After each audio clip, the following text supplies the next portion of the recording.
Namaskar and good morning to all of you.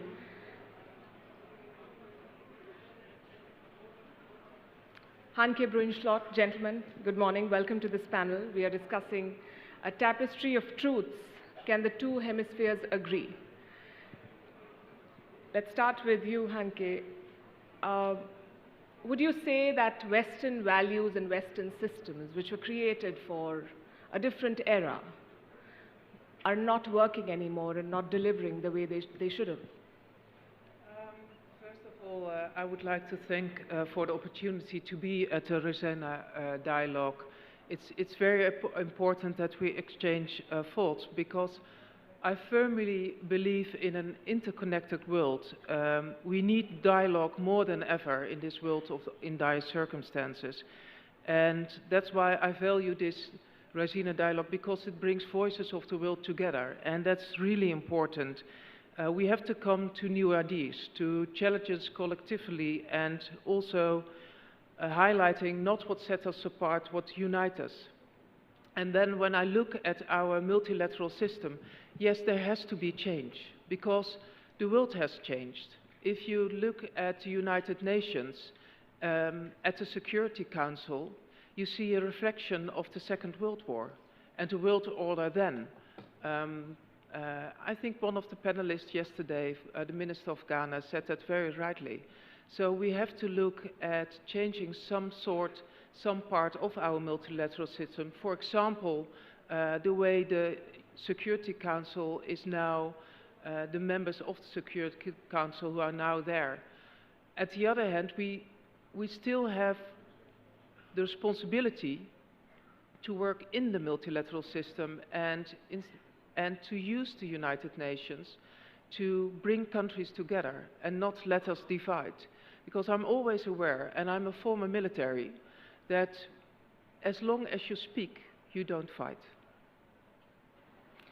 So, do you agree that the system is broken because it's not prevented wars, or it's not promoted the rule of law, and it's only sharpened camp politics? And should it be rebuilt or reformed? I don't think it's broken. I think it has to be reformed.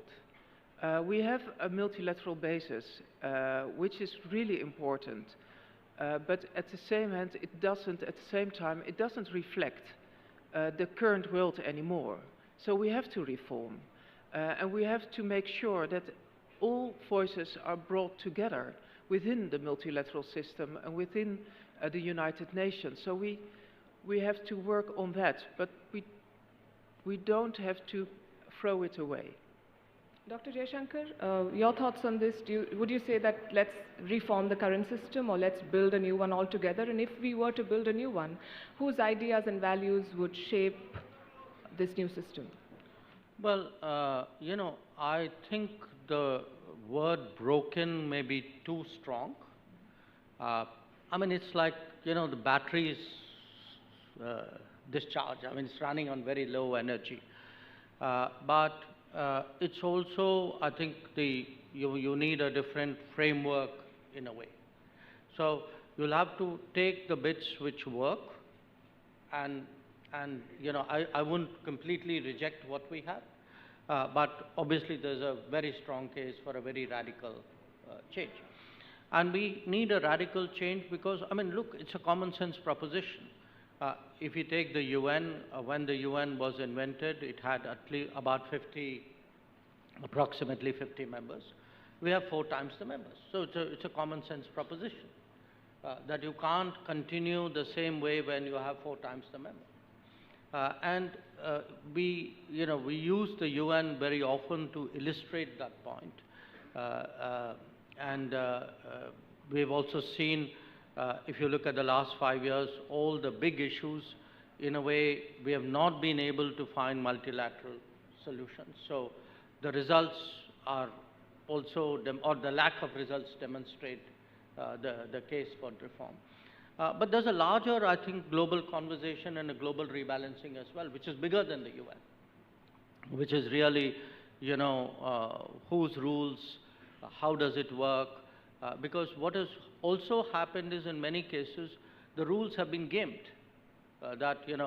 we have today, we speak about globalization, for example, and the fact is that the world trading rules have been gamed, and we have a lot of our challenges today also emanate from how countries have used that for their benefit at the expense of the international system.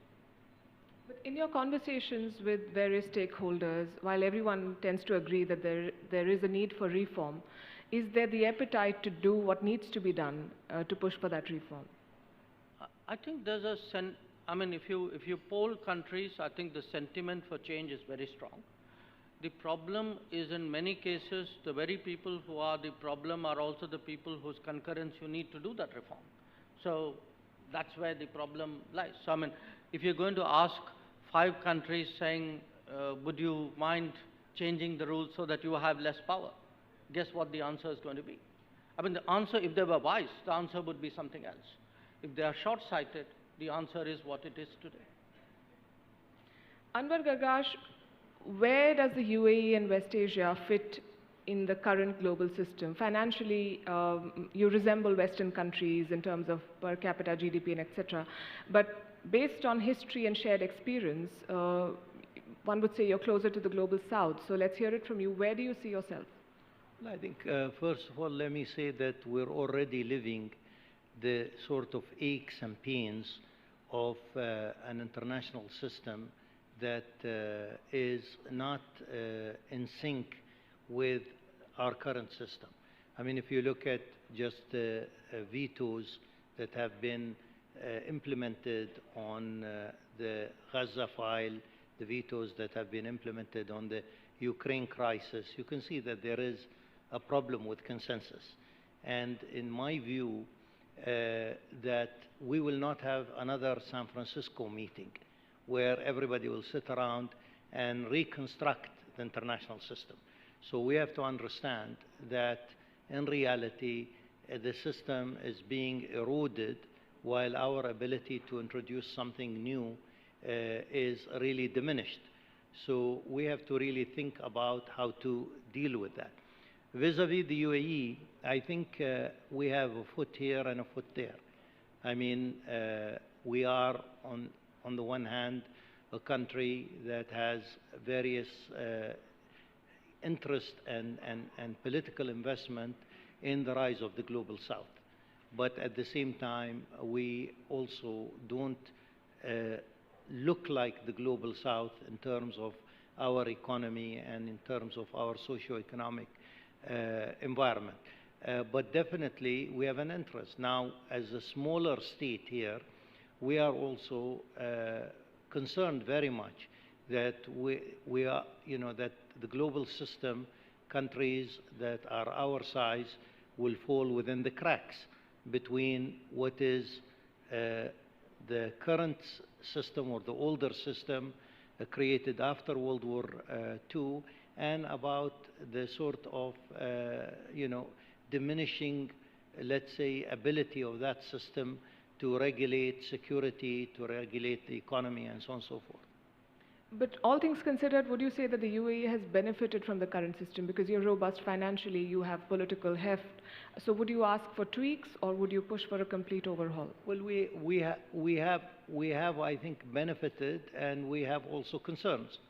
I think we have benefited, for example, from globalization, because we're a country that has benefited extremely well from open trade and open relations between various countries, and have played a role there. And we have also, have been taking initiatives in order to, it's not fruits that just fell into our lap, but we have taken initiatives from that part. But also, if you look at the sort of awful security situation, and we can clearly see it in the Middle East, I think we are also very concerned about the ability of the system to regulate itself, regulate its security, and you can very, very much clearly see it in what is happening in our region nowadays. January, Yusuf Makamba, would you say that the current system has an Africa blind spot? For instance, when the war in Ukraine broke out, the international/Western response was immediate, and rightly so. because it was a crisis. But when crises erupt in Africa, you don't see the same urgency, let alone the flow of money. Would you say that's a fair assessment? No, absolutely. First of all, I have to thank the Minister and the organizers for having us here. Yes, absolutely correct. We believe that as countries of Africa, which I call the Southern Global South, we don't think that the current system works for us. We see a lot of hypocrisy in the way we deal with international issues that concerns us. We see double standards in application of international law. There is tremendous mistrust in the global economic and political architecture. We know that, and people talk about rule-based order, but the two key words here are rules and order. Who makes the rule? And we think that the current setup from the beginning has been not working for us. We think reform is not enough. I know that the current structure exists because it was somewhat a settlement of a certain upheaval. We think that there need to be a reorder, and the conversations about reforms, especially the United Nations and the way it votes, the way it makes decisions, are insufficient. Some of the ideas that are being thrown around, for instance, expansion of the Security Council, we don't think that would work. Of course, we don't advocate for another upheaval so that we have a reordering of the international order, but we believe that the certain incremental and plurilateral arrangements that we see now, India, of course, being part of, can help to build a new system of coalitions and partnerships that works for us. For instance, India has what they call coalitions or alliances, Big Cuts Alliance, Solar Alliance, Biofuel Alliance. Who would be against protection of big cuts? Okay, so if you choose specific issues and find outcomes that are fair and works for us, maybe that will be a building block of a new system that is fair and just, and that takes care of the concerns of the Southern Global South. Do you want to respond, and do you think that India should then take the lead to rebuild this? And if you were to do it, who would you pick up the phone and call first, and what would you tell them? You know, I just wanted to, make a comment that because the system today isn't delivering, it's not like life will come to a standstill. Countries, people will go out there and find their own solution. I'm giving India's case now. I looked at the last decade. We have actually initiated or joined 36 different alliances or groups or coalitions or whatever it is in very different fields, from Big Cat and solar to disaster resilient and Quad. What is happening today is there's a log jam up there. So because there's a log jam up there, everybody's doing their own thing, finding their own friends, making their own groups, depicting their own issues, and creating the new reality. So the new reality is actually going to be much less disciplined. It's going to be more fragmented in many ways, but it will still be effective, because if the guys up there aren't delivering, you got to do your own thing. And yet some of those people, let me take this question to Jorge Quiroga, some of these institutions are sitting on piles of money. You've been associated with the World Bank and IMF post-presidency. Makamba here spoke about mistrust and double standards. Did you see some of that in play while you were part of these institutions? Thank you. I'll begin by expressing my thanks to the Minister and ORF for inviting us here. Great gathering, eclectic, from many different places in the world. I'd venture to say I'm probably here from the furthest, because if you drill a hole from here, you probably wind up somewhere in South America. And I live in La Paz, Bolivia, 4,000 meters over sea level, the only place where Messi, the great soccer player, has been 4 times and never scored a goal. So welcome, welcome over there. Yes, I'll make 3 quick points on trade, finance, and governance based on this. First, as a caveat, I know the Ukraine issue in Europe has reordered things for Europe in particular. And we in Latin America or in Africa perhaps get asked, why are you not on the side of Ukraine overtly and openly? Perhaps it's because through COVID, the first vaccines that we saw were from China and Russia, while the West was hogging their vaccines.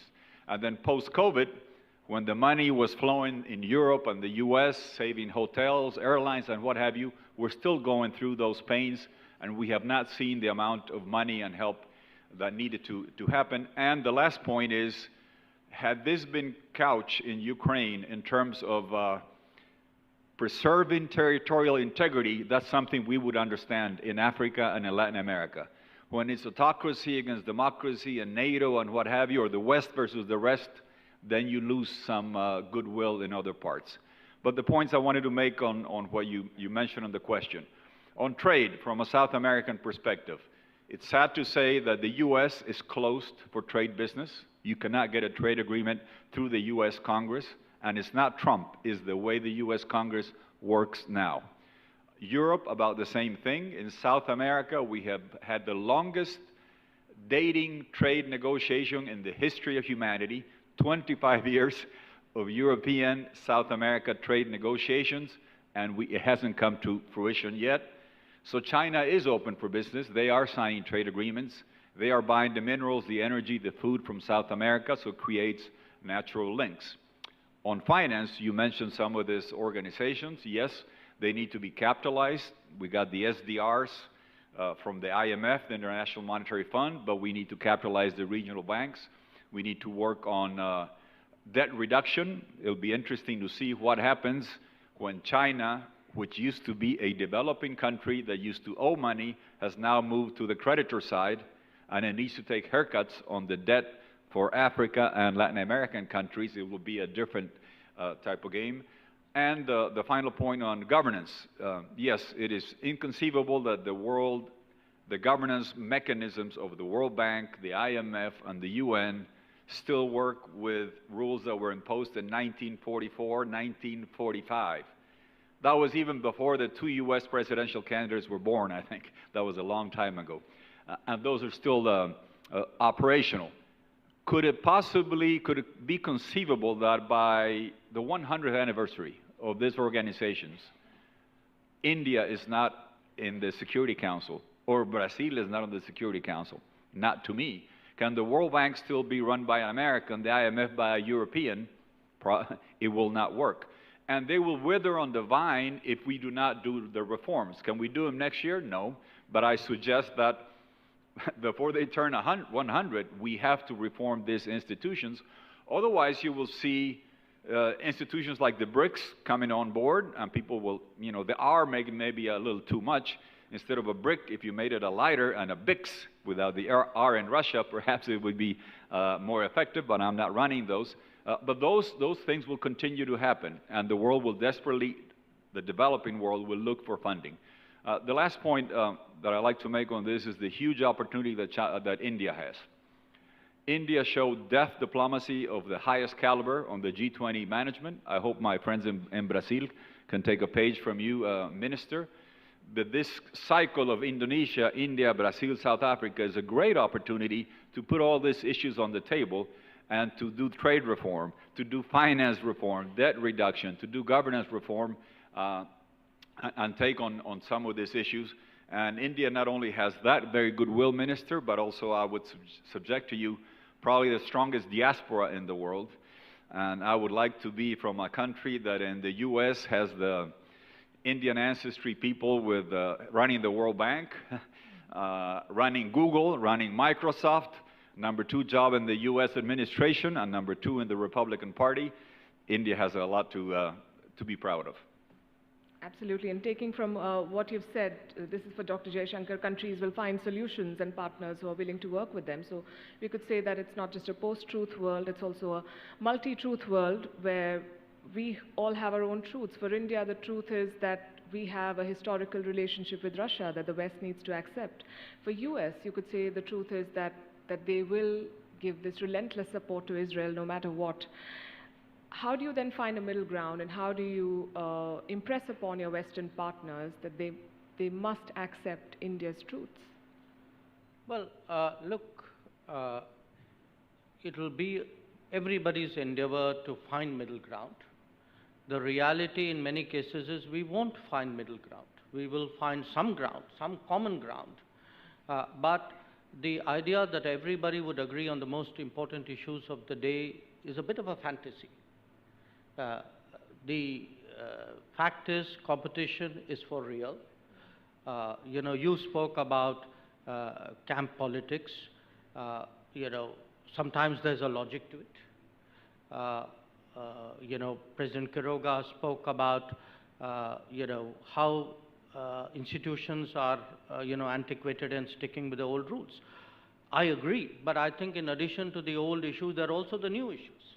I mean, if today there is, let us say, take the big debates of the day, connectivity, debt, trade. Now, how these are leveraged today? These are not necessarily all coming out of the West. So, the West, as the dominant force earlier, is largely responsible for what, where we are today. But I think the new players haven't helped. I mean, again, if you take UN Security Council reform, the biggest opposer is not a Western country.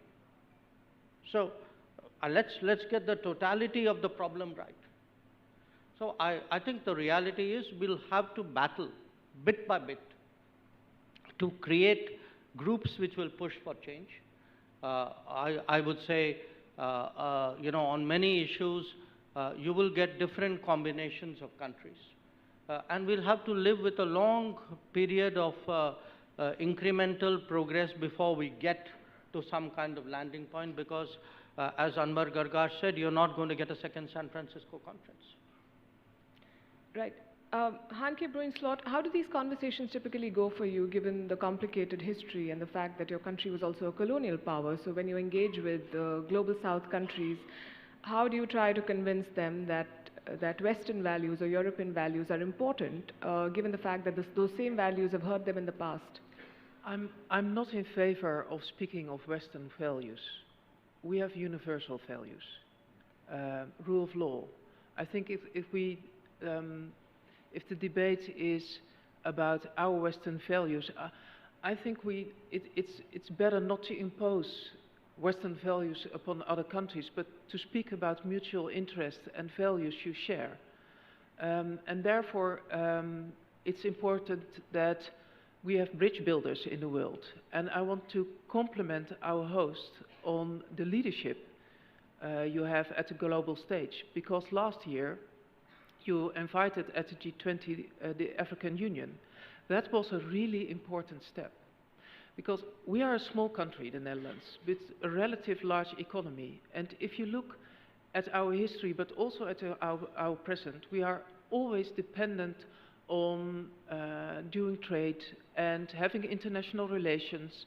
So we are very much aware that we have to live in an interconnected world, and that we have really have an eye for the mutual interests of other countries.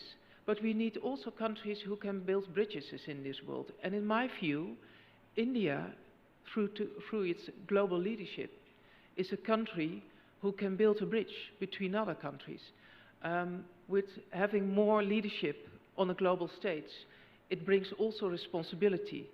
So let us unite on mutual interest and seek the values which we share. And one of those values is, of course, the rule of law, but the interest of giving welfare, trying to build upon welfare on all our societies. So it's about mutual engagement and connecting each other instead of imposing something of one to another, in my view.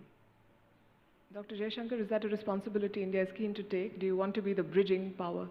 No, I think we are a bridging power to a great degree. We showed that at the G20. I would say whether it is COVID or today, some of the regional conflicts, people would see us as relatively objective, unbiased, I mean, I agree with my Dutch colleague that, at least to the extent we can get common ground, we should strive for common ground. It will never be perfect. There will be many issues where we won't be able to get common ground, but that should not deter us from seeking it where we can. I think here a lot of what India is trying to do, I mean, there are different names, but the idea of a kind of multi-vector policy, what in our own language we call like Vishwamitra, which is like a friend of the world, you maximize your relationships. I think that's the direction we are trying to take ourselves and take the world. January Yusuf Makamba, we're talking about values, and is there an expectation that then Western values are universal values? Is that what you've experienced? And there's often also a tendency to look at Africa as a monolith, as against 50 or more than 50 different independent, proud countries, with possibly some common challenges, but also some unique challenges. So do you think that this approach that we have right now does not take into account the cultural differences and the histories of various African nations? Yes, and obviously that's a challenge, and Africa is a very diverse continent. As we, of course, pursue unity as a continent, so it's okay for us to be viewed as an entity that wants to be stronger and powerful and have a voice as a continent. But I think that the broad brush about the condition and the engagement sometimes is not helpful. And we see it in these partnerships, and actually in the last summit a week ago in Addis, that was part of the conversation, how Africa engages with the rest of the world. Is it okay for 55, 54 African heads of states to be summoned in one capital by one leader to be read about the plan of that country and take pictures and leave? Depends on what is the nature of the partnership with that particular country and the work and the history that has gone into putting that initiative together. So there's a bit of resentment now and a bit of rethinking about Africa's partnership with the rest of the world. Now, countries that want to engage in Africa are different in their relations to the continent. Some of them have historic solidarity with the continent since decolonization time, for instance in India, and an affinity is easier to find. And some engages us in an honest, transparent, and equal and respectful approach. That's what we're looking for. I think that a just, equitable future has to start with acknowledgement of the structural asymmetry and historic injustices that has led to a condition that Africa finds itself. I think there has to be an honest conversation in terms of how we get out of here. As I stated earlier, I think that we have to reimagine a setup that allows for a resolution of some of the challenges that exist. If we just scratch the surface, we will continue to experience distrust and resentment from African countries as it relates to international relations. That's a very, very strong point that you make. Anwar, Gargash, West Asia's foreign policy seems very generous. You have good relations with the West, you have good ties with India, China, Russia, Africa, and the UAE is a prime example of that. What is the end goal here? Is this purely transactional, or is there more to it? I want to just weigh in a little bit about the issue of values that has been mentioned there. I think while there are principles of universality, I think we should respect diversity. I think diversity in India is a good example of diversity, and I think we should actually celebrate diversity rather than put everybody in a straitjacket that there is a certain way, certain values that represent all of us. We have to accept that there's a line between what is universal values and what actually is different and celebrated by different religions, different ethnicities and regions. I think also, on the other hand, my worry is really, is the international system able, I think we are moving away from traditional geopolitics, which when the United Nations was formed was really at the core of what was going on. And geoeconomics are an important part, important space where we're all working in. But we're moving to an area of geotechnology. And with geotechnology, my worry still is that basically changes in the ground, changes in the environment of the international system are not going to be encapsulated by ability to reform the international system. So again, how are we going to deal with this? How are we going to deal with the various changes that we will see, which will only widen the divide, because some countries are going to be very adept at bringing in a new technology into their societies, into their economies. Other countries will fail miserably at it. So how are we actually going to bridge that divide? Vis-a-vis our relations in West Asia, as you mentioned, I don't see it as transactional. I mean, for example, our relations with India today, which is going through really a golden age, is not transactional. It's an age-old historical relationship, but modernized by the future, with a clear foresight, really, by Prime Minister Modi and by Sheikh Mohammed bin Zayed, and you can see it in all aspects. So clearly, some relations will remain transactional, but any country actually wants important relations to be multifaceted, wants these relationships to be mutually beneficial, because that's the only way for these relationships to move forward. So I would like to think that our relationships are not short-term, and they are definitely not transactional, and we are always looking for the sort of strategic narrative in this relationship. Since you mentioned values again, let me take this to Hanke Bruins slot. There's also confusion on what these Western/universal values are anymore, because in your own country you have a prime ministerial frontrunner who's saying some very disruptive things about not taking in Ukrainian refugees and not giving aid to Ukraine, or for instance, in the US you have a Donald Trump who's talking about unilaterally abandoning multilateral commitments. Does this frayed national consensus in some of the Western powers impact international institutions as well? And then why should Global South countries trust the West? Ooh. Putting me on the spot. It's also about humanity. If we look at the people in our country, we want the best for them.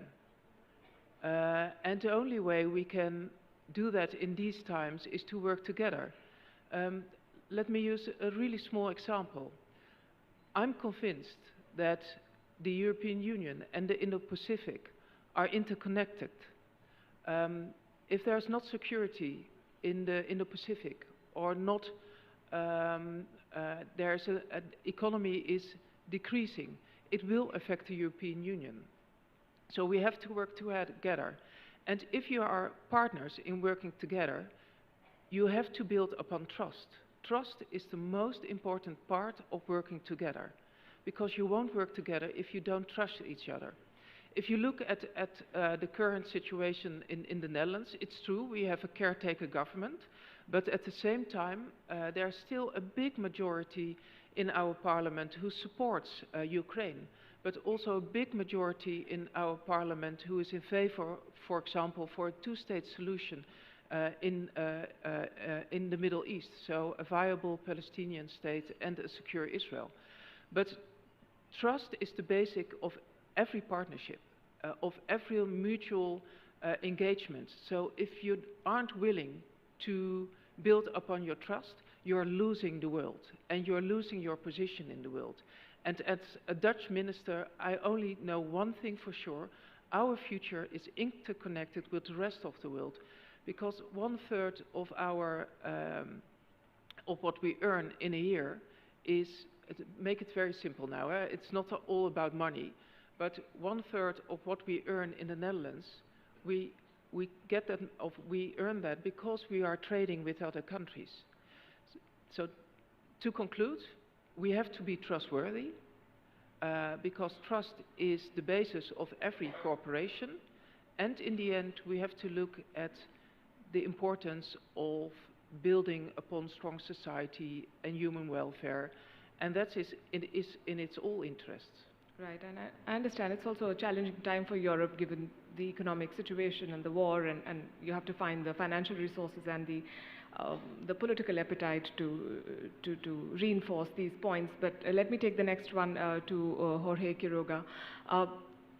I think we all seem to agree that we need to reshape this as a more multilateral multilateral world, but is multilateralism then a viable plan for an international system, given that continental multilateralism has not delivered in a lot of places? Like we have SAARC here in Asia, which is lying dormant, or you have the Organization of American States, which rarely makes news. The remotely successful model, you could say, is the EU, but there are also too many disputes and a lot of squabbling. So if continental multilateralism has not delivered, how do we assume that on an international scale it will? I would say a world that adapts to the reality of the emerging powers in our fellow global south nations. And I'll give you one practical example. I mentioned that US and Europe do not seem to be open to trade. Because of our Spanish, Portuguese ancestry in Latin America, we have affinity with Europe. Because of geographic contiguity, we have affinity with the US. So that's where our hearts would normally be. But our pockets are with China when it comes to energy, food, and minerals. The rise of India brings an opportunity to line up our pockets and our hearts. A democracy that is a large market that we can do business with.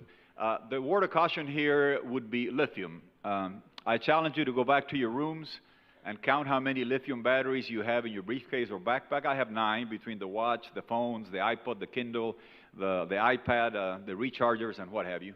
I don't have a car yet or a motorcycle yet, but that world is coming. China is dominating that. Lithium batteries need cobalt, nickel, manganese on one side, graphite on the other, and the lithium are like the tennis balls that go back and forth. China is refining between 63 to 95% of each of those components in a lithium battery. And if you make it iron phosphate or you change it to sodium, I'm afraid they're still going to be strong. That is a dependency coming from a country, Bolivia, that has 25% of the world's lithium reserves. Argentina, Chile, our neighbors have 35%. That is very important, but the dependency on China could be somewhat dangerous. India has the market, has the wherewithal, has the strength to be able to diversify. So my word of caution would be on this new world order, we have to beware of that we were too US, Europe linked, and we could be too China dependent, particularly when it comes to lithium. So the rise of India is good news. Get the EVs going in India, and then our hearts and our pockets can be lined up with a giant like India. Anwar, Gargash, I have to ask you this. The UAE has joined BRICS, which many see as an anti-Western bloc. Is this a vote against Western-led institutions, or are you just keeping your options open? I think it's more vote of bridge building, I think, and creating more and more options and relations.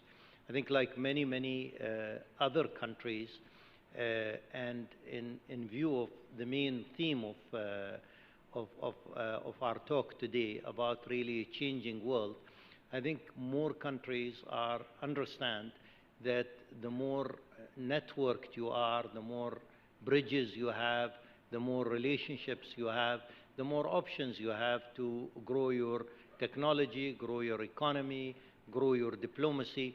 I don't really see this as taking one side against another side.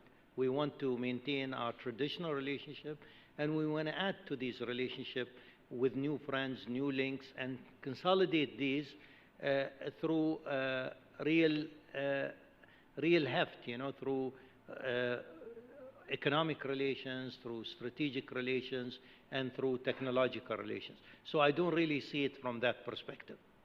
Dr. Jaishankar, there's been so much talk about values and shared values, but the fact is that in the current political landscape, values are increasingly looking less important, and countries pick and choose when to apply them. Case in point, again, the war in West Asia. Do you think it's time then to admit and accept that these relationships are based on interest, and while countries can compromise on values, they never compromise on interests? Well, that's not something new. That was always the case. I mean, look at our own example. Very literally in our first year of independence, we put our trust on multilateralism and took the Kashmir aggression issue to the UN, and others made it into an accession issue. And they did it for geopolitical reasons. So the fact is, if you say, are people playing multilateralism? They always did. We've grown up. And so today look up, it's not like we should be against multilateralism. Multilateralism is a kind of lowest common denominator and anything above that. It will exist side by side with national interests, with the calculations and competitions of countries. But I also agree with Minister Janbari when he said there's a place for sentiment, for solidarity. I mean, the biggest thing which is happening in this country right now is the water, the Jal Jeevan mission. If you want to see international Jal Jeevan mission, you should go to Tanzania and see. I mean, we went and, we're doing fantastic water supply work in Tanzania. So I think there is it's at different levels. We shouldn't make it exclusive. But to the hearts and the pocket observation, I would say to add to that also the mind, that life is about hearts, life is about pockets, but life is also about thinking your way through, thinking for yourself, finding solutions. And when you spoke, can India be the bridge? I think India can also help the world by offering solutions from our own example, which, and the digital would be the most appropriate case. Right. I have a lot of questions, but I think we're out of time. I think the takeaway for me here is that we need to reinforce a multilateral rules-based order, but I guess we need to revisit the conversation on who's making those rules and are those rules applicable to the current times. Thank you all for sharing your thoughts. Thank you, Palki. Can I request you all to come to the top of the stage for